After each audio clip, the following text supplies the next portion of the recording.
തേജസ് പോയ HAL. സ്വാഗതം profit 24 daily റൗണ്ടപ്പിലേക്ക്. US ആക്രമണ സാധ്യത വർദ്ധിച്ചതോടെ ഇന്ത്യൻ പൗരന്മാരോട് ഇറാൻ വിടാൻ ടെഹ്റാനിലെ ഇന്ത്യൻ എംബസിയുടെ നിർദ്ദേശം. ലഭ്യമായ ഏത് മാർഗവും ഉപയോഗിച്ച് ഇറാനിൽ നിന്ന് പുറത്തു കടക്കാനാണ് നിർദ്ദേശം. ഇറാനിലുള്ള ഇന്ത്യൻ പൗരന്മാർ എംബസിയുമായി ബന്ധം സ്ഥാപിക്കണമെന്നും നിർദ്ദേശമുണ്ട്. ഇറാനെ ലക്ഷ്യമിട്ട് യുദ്ധവിമാനങ്ങളുടെ സന്നാഹം US കൂടുതൽ ശക്തമാക്കിയ പശ്ചാത്തലത്തിലാണ് ഇന്ത്യയുടെ മുന്നറിയിപ്പ്. അതേസമയം ഏതൊരു ആക്രമണത്തെയും കടന്നാക്രമണമായി കണ്ട് നേരിടുമെന്ന് ഇറാൻ വിദേശകാര്യ മന്ത്രാലയം USന് മുന്നറിയിപ്പ് നൽകി. ഡൊണാൾഡ് ട്രംപിൻ്റെ പുതിയ താരിഫുകളും ഇന്ത്യൻ കയറ്റുമതിക്കാർക്ക് നേട്ടമായേക്കും. $34 ബില്യൺ വരുന്ന ഇന്ത്യൻ കയറ്റുമതി ഉൽപ്പന്നങ്ങൾ നികുതി വിലയ്ക്ക് പുറത്തായിരിക്കുമെന്നാണ് റിപ്പോർട്ട്. 2024 $87.7 ബില്യൺ കയറ്റുമതിയാണ് ഇന്ത്യ USലേക്ക് നടത്തിയിരുന്നത്. ഇതിലെ 40% വരുന്ന കയറ്റുമതി ഉൽപ്പന്നങ്ങൾക്ക് നേട്ടമുണ്ടായേക്കും.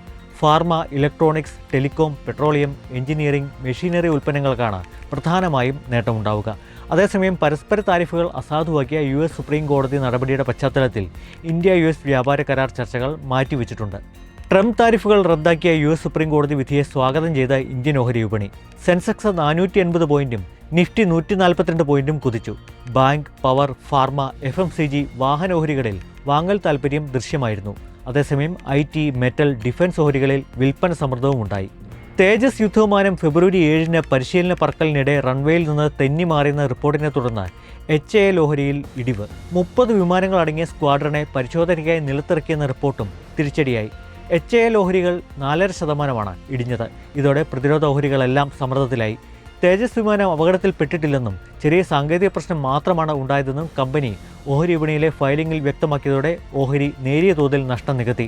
3.47% ഇടിവോടെ 4025 എന്ന നിലയിലാണ് HAL വ്യാപാരം അവസാനിപ്പിച്ചത്. ലോകമാകെ കേന്ദ്ര ബാങ്കുകൾ കൂടുതലായി സ്വർണം വാങ്ങുന്നതാണ് സ്വർണ്ണവിലയിലെ വർധനവിന് കാരണമെന്ന് ധനമന്ത്രി നിർമ്മല സീതാരാമൻ. സ്വർണത്തിന് ഉത്സവ സീസണുകളിൽ വില ഉയരുന്നത് സ്വാഭാവികമാണ്. വിലവർധന നിരീക്ഷിച്ചു വരികയാണെന്നും ഒരു പരിധിക്കപ്പുറം വില ഉയർന്നിട്ടില്ലെന്നും നിർമ്മല സീതാരാമൻ പറഞ്ഞു. അതേസമയം സ്വർണ്ണവിലയിൽ ഇന്ന് കുതിപ്പും കിതപ്പും ദൃശ്യമായി. തിങ്കളാഴ്ച രാവിലെ കേരളത്തിൽ 22 കാരറ്റ് സ്വർണം പവന് 1520 രൂപ ഉയർന്ന് 1,18,320 രൂപയിലെത്തി. ഗ്രാമിന് 190 രൂപ വർദ്ധിച്ച് 14,790 രൂപയായി. ഉച്ചയ്ക്ക് ശേഷം വില ഗ്രാമിന് 100 രൂപ താഴ്ന്ന് 14,690 രൂപയിലെത്തി. പവന് 800 രൂപ കുറഞ്ഞ് 1,17,520 രൂപയുമായി. അന്താരാഷ്ട്ര വിപണിയിലെ തിരുത്തലാണ് കേരളത്തിലും വിലയിൽ ദൃശ്യമായത്.